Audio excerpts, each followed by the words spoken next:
Hey guys, welcome back to the channel. If you are already a subscriber, thank you so much for coming back. And if you're new here, welcome. My name is Francia, and on this channel, we do a little bit of everything, but lately I have been interested in true crime.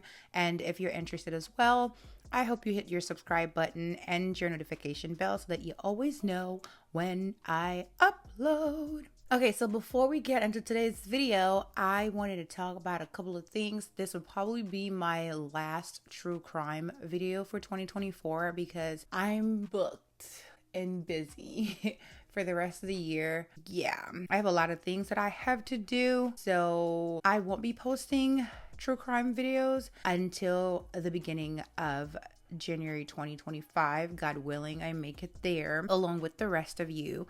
But I will most likely be posting other lifestyle stuff on the channel for the time being. So I won't be completely MIA. I hope not, but it won't be true crime videos. So please bear with me. And yeah, I hope to see you guys on the other side. All right, now let's get into today's video. This guy was something else. For decades, this peaceful town of Wichita, I don't know, Kansas, harbored a terrifying secret. This man, who appeared to be a devoted family man, a church leader, and community servant, was hiding a dark truth. Also known as the BTK Killer, he was out here being a big-time predator who terrorized his community for over 30 years, starting from 1974 all the way to 1991, and he was responsible for the lives of at least 10 people. What would drive somebody to commit such unspeakable crimes? We don't know, but let's see if we can find out. Who exactly are we talking about? Let's get into it. Dennis Lynn Rader was born March 9th, 1945 in Pittsburgh, Kansas. He was the eldest of 4 children born to Dorothea May Rader, née Cook, who was a bookkeeper, and William Elvin Rader, who was a Kansas gas service worker. Dennis grew up in Wichita. I'm just going to say Wichita, okay? Dennis grew up in Wichita, Kansas, in a modest working class family where he appeared to live a normal life. But Dennis would recall later that he felt ignored by his mother, and that as children, he and his siblings didn't get a lot of attention from their parents because they both were working very long hours and had no time left to pay attention to their kids, basically. As a child, Dennis displayed troubling behaviors such as unaliving animals and fantasizing about bondage and control.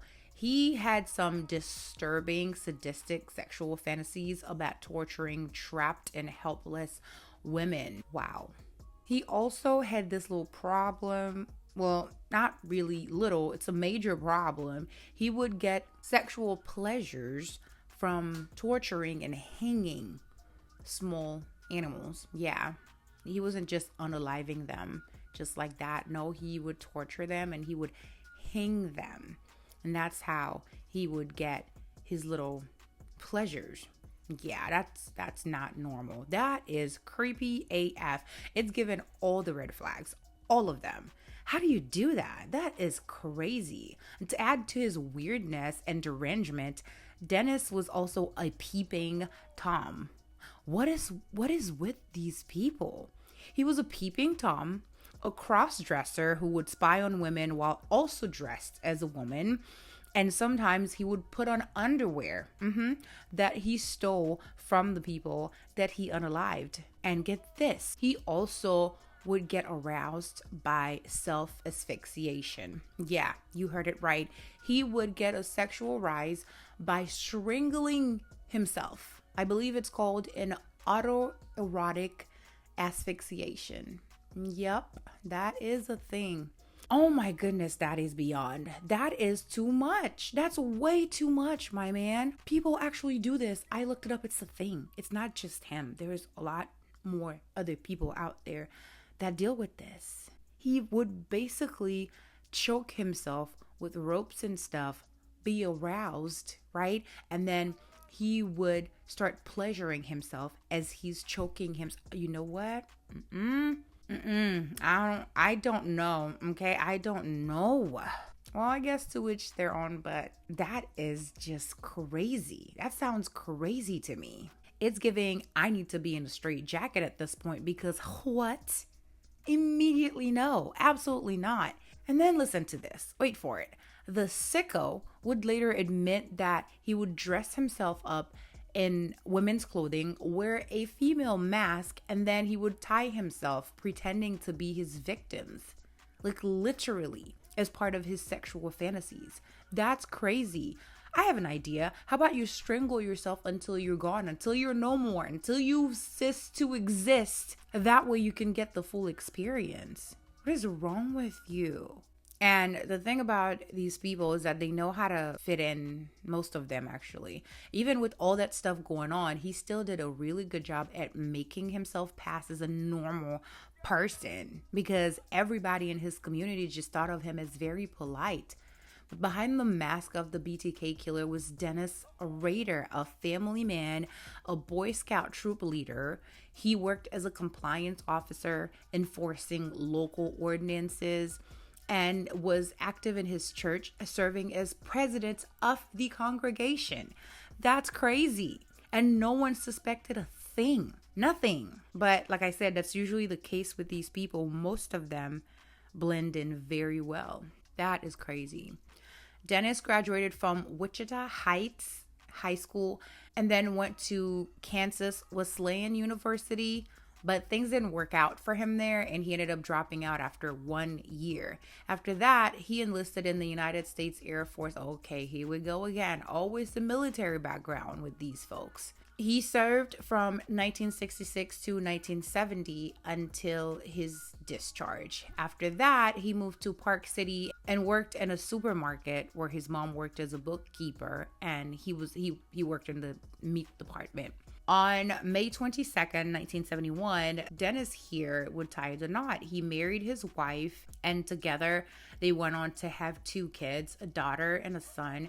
The son has been pretty quiet. I'm leaving their names out because if it was me, I would not want to be associated with you. So I'm keeping the name of the ex-wife and the children out for that reason. But the daughter has not been, as quiet. She wrote a book, I believe it's called, don't quote me, Raised by a Serial Killer or something. Do not quote me.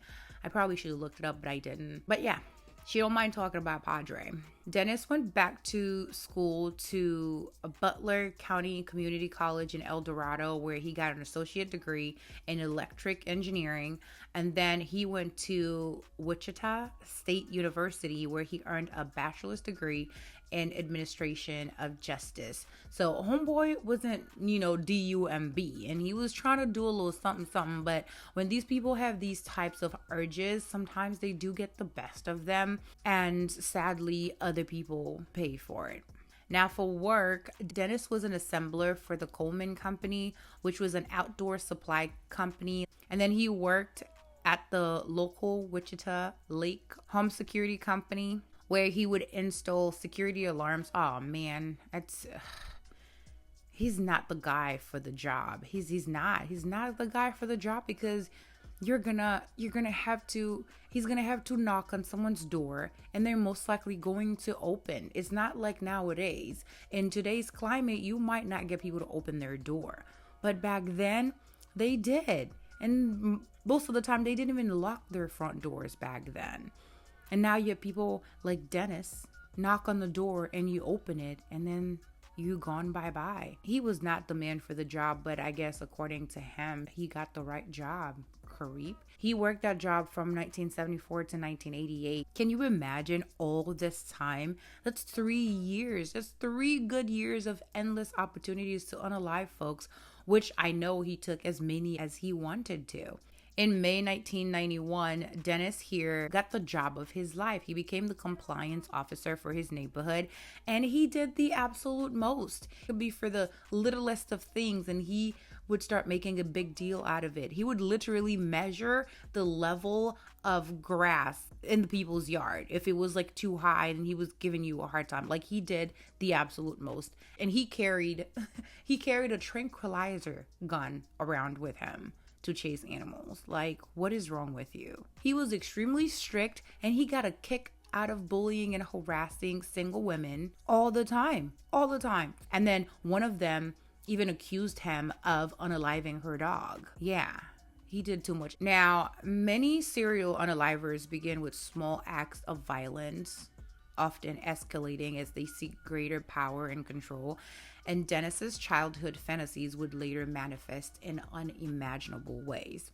His little killing business started on January 15th, 1974. And his method was very brutal. He would stalk his victims, break into their homes, and he would bind, torture, and kill them. Hence the name BTK, for bind, torture, and kill.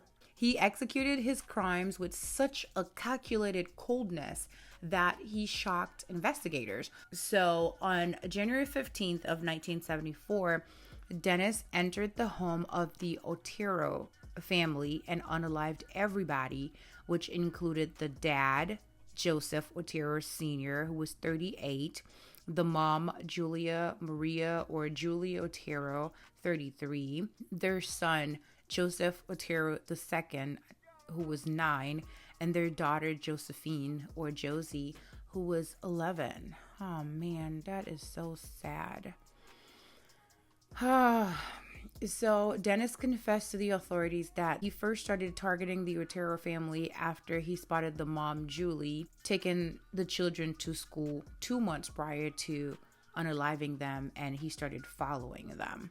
On that January 15th, he cut the phone lines before he entered their house through the back door, as Joey, the dad, had opened it to let out their dog. He had all of them lie down on the floor at gunpoint, and then he took the family into the bedroom where he had stuff ready for them. He had the dad and son on the bed, and he had the mom and the daughter on the floor. Now, from here, things get pretty graphic, so please guard your loins. He tied up the parents and he put plastic bag over the dad's head and he tied it around his neck with a rope. Then the dad chewed through the plastic bag, gasping for air, poor thing, which then prompted Dennis to add another bag over his head, and he just slowly suffocated to death. Oh man, I can only imagine. Poor mom and kids would just I can't even fathom, Lord Jesus. He then moved on to the mom. He tried to strangle the mom, and I think she lost consciousness for a little bit. And according to Dennis, when she came back up, like when she came to, she was very upset with what was going on. Rightfully so, because you're out here unaliving, like hurting my people. And she asked him not to hurt her children, right? And then he, removed the bag off of her head and she started screaming. Again, rightfully so. And then the sicko said, quote, "I put her down permanently after she said, 'God have mercy on your soul,'" end quote. That is a different kind of sick, okay? That's not normal. That's not normal at all. You should not have been roaming the streets. Something wrong with that man, and somebody should have diagnosed him a long time ago. After he unalived both parents, he moved on to the son, Joey. He put 2 t-shirts and 2 plastic bags over his head, sat there and watched as the poor boy struggled to breathe and slowly suffocated to death. There is a special place in you-know-where for this man. Because why are you so evil? And sadly, it gets worse. After he was done with the other 3 members of the family, he took the little girl, Josephine, he took her down to the basement and hung her from a pipe. Yeah, the bastard did that. And then it was said that when they found her body, she was not fully clothed, and they also found man juice next to her. Oh man, it's people like him that I want to fight. Like I said, I cannot fight, but I will make an exception for some people. And people like him, I would take on any day. It's not okay to hurt people, period. But children and elderly people are so defenseless, like especially children. When someone hurts children, I literally just want to fight you. Like I want 5 minutes with him in a back alley real quick, because Why are you so cruel? They were just children. And the fact that they found man juice next to this little girl's body meant that this psycho predator may have violated her prior to unaliving her. She was only 11. I just want to strangle the daylight out of him. That's what I want to do. I want to strangle him out of existence. Oh, unfortunately, he was not done, okay? On April 4th, 1974, Dennis broke into the home of 21-year-old Catherine Doreen Bright, and things got a bit complicated for him because he was not expecting her 19-year-old little brother, Kevin Bright, to be there. But I'm guessing he didn't have too much of a problem with that since he apparently has zero issues taking people's lives. He took them into another room where he pointed a gun to the brother's head, forcing him to tie his sister down. Can you imagine? Not only are you not able to help out your sister, and you have to be the one forced to render her incapacitated or helpless by tying her down, not knowing what this man was going to do to her exactly, and potentially make you watch, you know? That's crazy. Dennis then tried to strangle Catherine, but she struggled way too much, so he ended up stabbing her 3 times in the back and her lower abdomen. Oh man. After he did that, he moved on to Kevin and strangled him as well and shot him in the head. Kevin had pretended to be dead, and Dennis believed that he was and escaped. But thank God, Kevin ended up surviving his wounds. Oh man, it's still a very traumatic situation because your sister is gone and you witnessed the whole thing, and this guy is still at large, and now you have to live with that memory forever. That's crazy. And I wish that was it, but sadly he struck again. Dennis targeted 25-year-old Shirley Ruth Relford and found out where she lived by following her 5-year-old home. They found her body on March 17, 1977. What happened was Dennis entered their house and flashed them with his weapon, which of course scared the whole family, so they did as he asked. He took the children to the bathroom, tied them up, and locked them in there. And then he took the mom to the back bedroom of the house. And poor thing, she was just so terrified, as you can imagine. And she just started throwing up. She was just beside herself, like so helpless. But of course, that didn't stop Dennis at all. He proceeded to tie her up by her legs, and then he strangled her by putting a plastic bag over her head and a rope around her neck, and just strangled her to death. All the while, her children in the bathroom were just banging on the door and screaming, and they were probably hearing the whole thing, but he didn't care, of course. And he had every intention to unalive the children as well, just like he did with the Otero family. But thankfully, somehow, by some miracle, they were able to escape before he got to them. Thank God. What a sick person. Your parents must be oh so proud.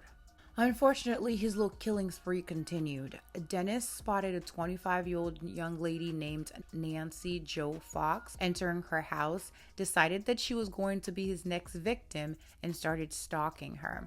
Once he decided it was time, he went and knocked on her door. After no one answered, he cut the power lines and made his way in the home to wait for her. Oh my gosh.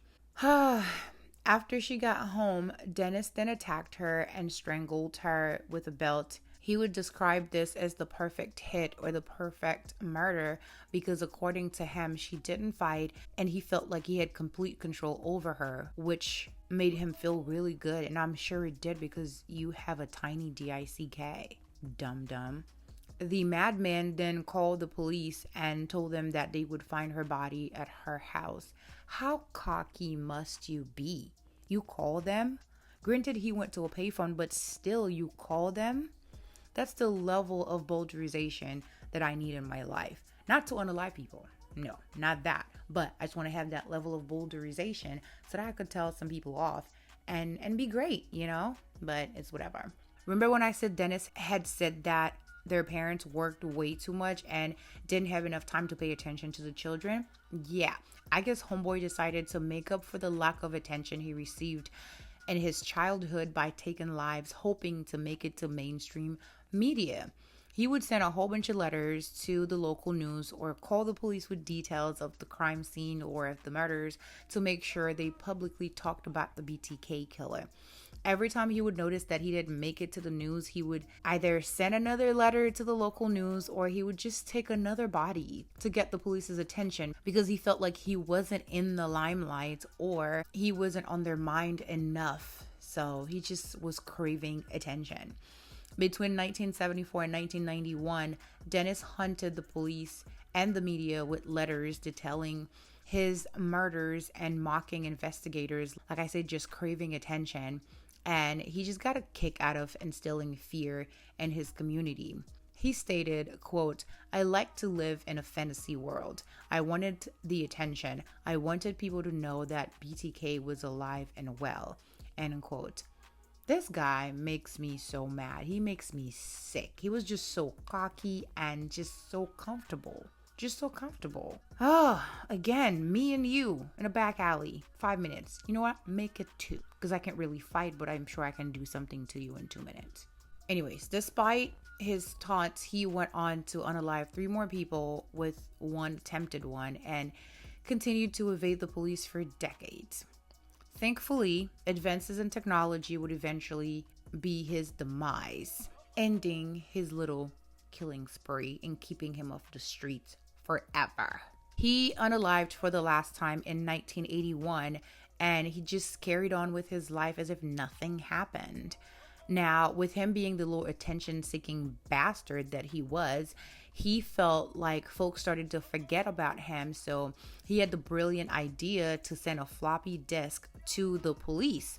A floppy disk, if you don't know, is what the flash drive replaced. I know I just aged myself, but it's whatever. Investigators traced metadata back to his church, which is what led to his arrest. So the metadata showed deleted documents that was still stored on the floppy disk, but Dennis didn't know that. The document had the name of a church called Christ Lutheran Church and was last modified by a Dennis. They did a quick search. They did a quick Google search or internet search that showed a Dennis Rader as the president of the church council. Then they drove by his house and noticed the same black Jeep Cherokee seen in a suspicious surveillance video from before.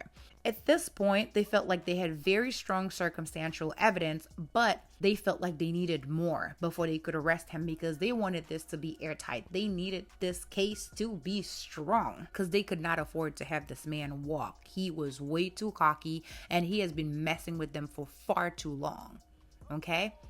So they weren't playing around. They had obtained DNA from one of the victim's fingernails. Then they got a warrant to test his daughter's pap smear from this clinic, and the DNA results show that there's a familial match between the pap smear and the sample from one of the victim's fingernails, which meant that the killer was closely related to the daughter. So with that information, they felt like they had enough to make an arrest. You wanted fame, my guy?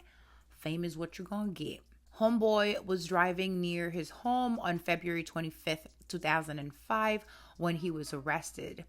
When they got him, police asked him if he knew why he was going downtown, and he told them, quote, "Oh, I have suspicions why," end quote.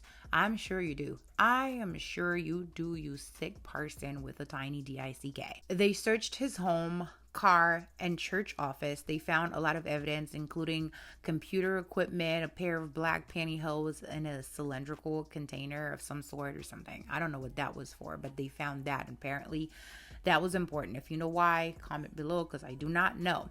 Anyway, so they pretty much had him, no question.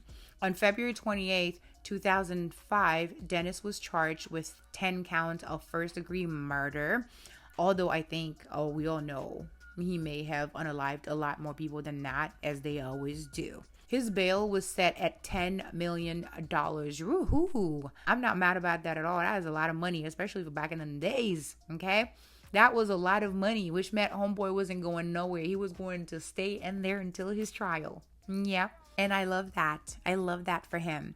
His arraignment was on May 3rd, and he decided to go in there as a mute. He did not want to say anything. He basically just split the fifth.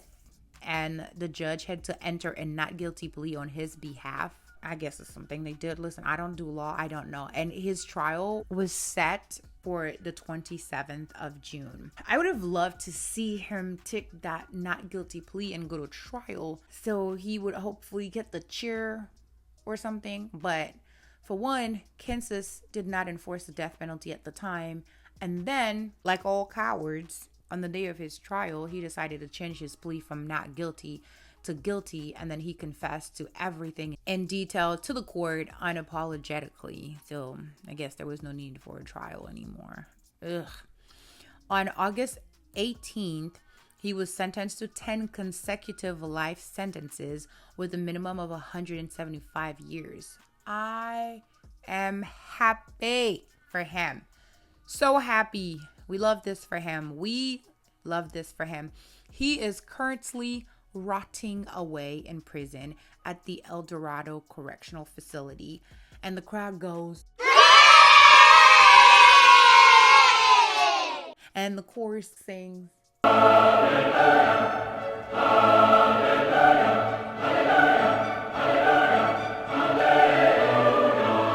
and that, ladies and gentlemen, is the story of Dennis Lynn Rader. Let me know what you guys think down below in the comment section.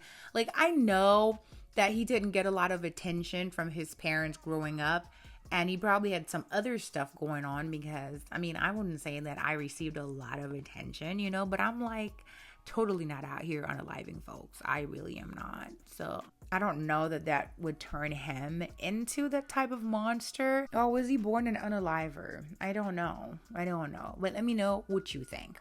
Anyways, that is all I have for you guys today. As always, thank you guys so much for watching.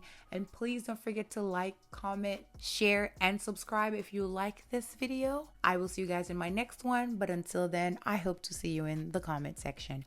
Bye.